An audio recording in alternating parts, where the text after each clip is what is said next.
that first round selection going to Oregon State and bringing Fuaga here. What have you seen from him and his tape, and what does he bring to the New Orleans Saints offense? He's a tremendous talent. He's got anvils for hands. He's got real Polynesian power.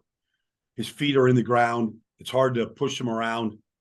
He hits people. He shocks people. I've seen him just at right tackle now. I don't know that he can't play left tackle. I just haven't seen him play it. I've just watched him this year at right tackle, and you watch him against, the best, the number one defensive player in this draft so far. You watch him against Latu. He didn't have any issue with Latu at all. In fact, when he got a hold of him in the running game, he just ran him right off the screen.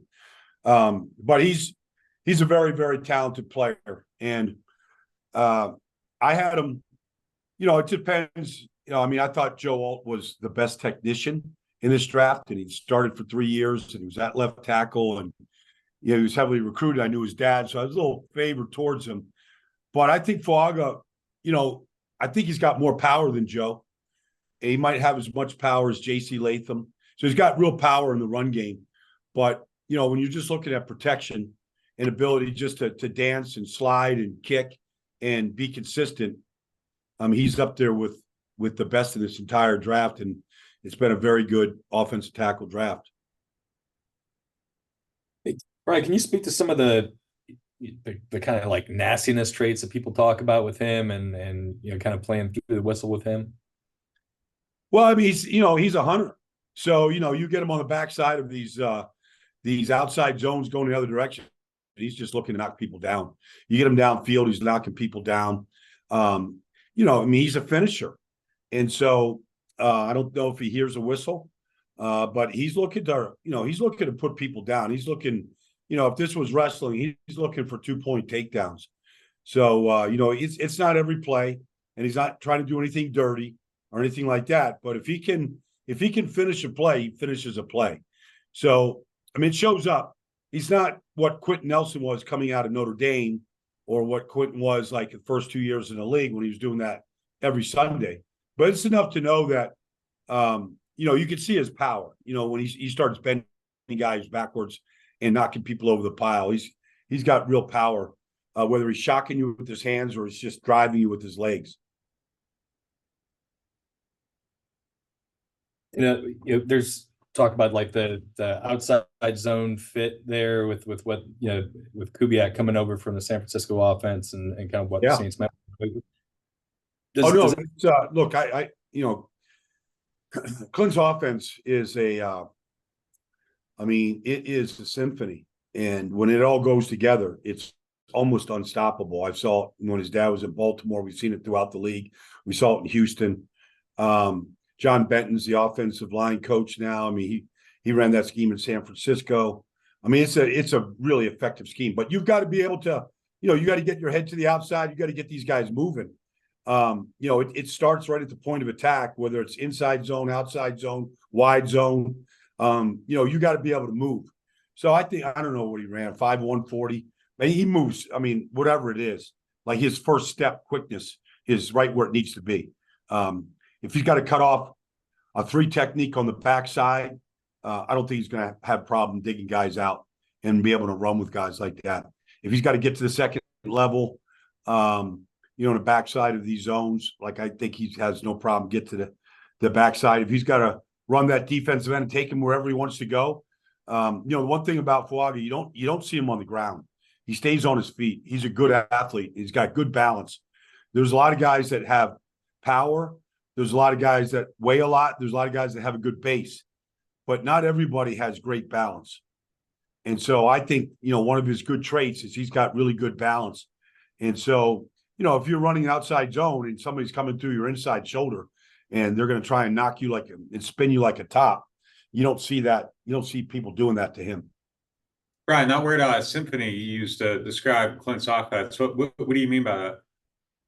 Well, it's everything goes together when the outside zone is working and the play action fakes are going and the defense is responding and you're not sure who has the ball. Is it the back? Is it the quarterback? Is it been given on a fly sweep?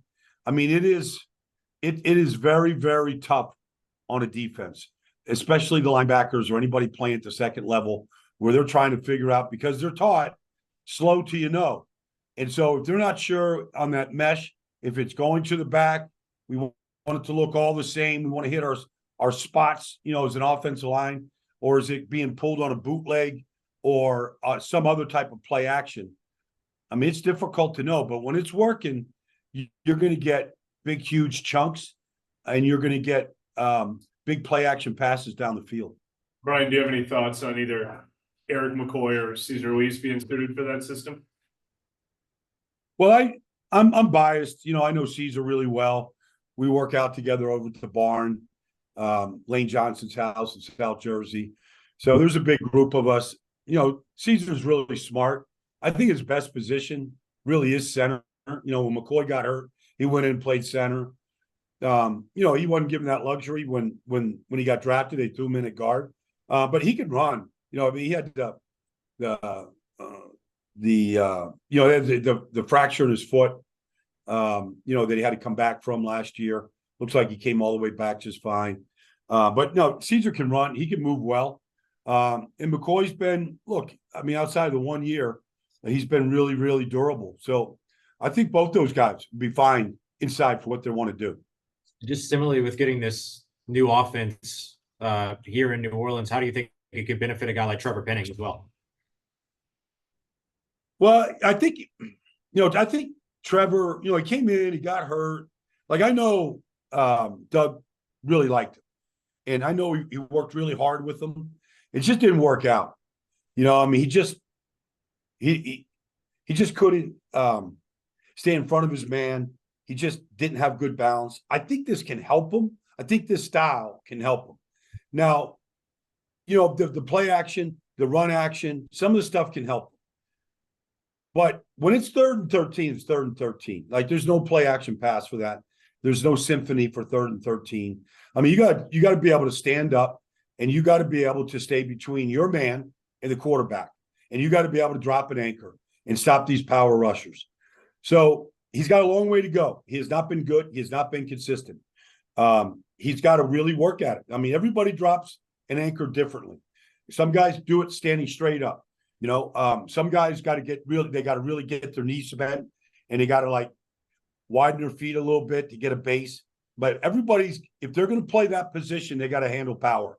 And so he's got to get better. It can help him. I think it can help him somewhat. It can hide some flaws, but ultimately you got to be able to stand in there and pass protect against these elite rushers one-on-one, ideally without backs chipping and without slides. You got to be able to stay in there. They drafted him to be that guy. It's not over yet, but here they are back in the draft. Now, Ryan's, had some, he's got some medical issues. I don't know what his status is at this point, but, they need a guy that can come in and play day one. And I know Fuaga can. We got to see if Trevor can handle that. If he can, it certainly makes Hurst and everybody else that's there a whole lot more valuable to their roles.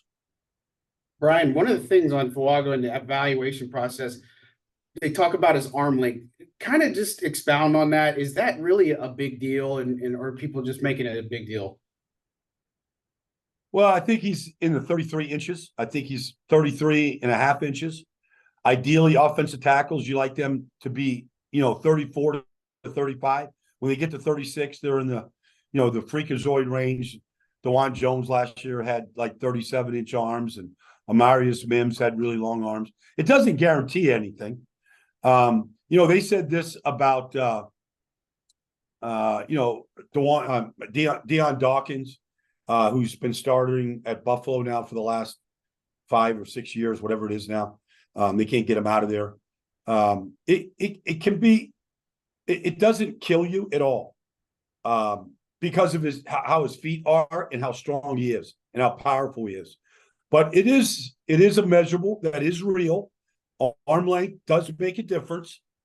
I haven't seen guys just attack his body with shorter arms. He's probably an inch shorter than what, say, a guy like Olu is at Penn State. And some of the other guys, forget about J.C. Latham. He's in that 36-plus inch range. I don't think it should prevent him from being able to play tackle, left or right tackle. I think he's a tackle. If they want to move him in at guard, like I think Fautano probably will go to guard, although I know he can play tackle. He's shorter than Taliese, but I don't think it's a deal breaker at tackle at all, the way that he has played. Brandon, we talked a bunch about the offensive lineman here. Do you have any thoughts on Kool-Aid McKinstry, their second round pick? Well, I thought going into the season last year that Kool-Aid was the number one corner in Alabama. And he still might be. It's just that Terrian was just so good. Kool-Aid didn't have any interceptions this year. Terrian, I think, had 4. He had more action come his way. But the thing that jumped out about Terrian was his tackling and just his overall awareness. But at Kool-Aid, look, everybody gets trained by Nick at Alabama. You want to play corner, you're going to learn how to play press corner. Your hands, your feet, you're going to get trained. And so I don't know if any team played more press man coverage than the Saints did last year, whether it's Marshawn or Alante or, Debo. They played a lot of press man. And so that's kind of what they want to do. And I think that's what Kool-Aid can do. Like, he can be that guy. I think Alante's been excellent. I think he's got what it takes, but I think Kool-Aid has been trained like that. I have no doubt that he can come in there and play that style of defense that the Saints want to play. Kool-Aid was almost exclusively an outside or perimeter corner in college. Do you see him holding on to that role in the NFL? Or at least... I didn't see him play much. He might have played inside. I didn't see it. They usually have their inside-outside guys. I saw Terrian go inside with some elite receivers. I don't remember seeing number 1 Kool-Aid doing that. He might have. I didn't watch every game, but I watched enough of them.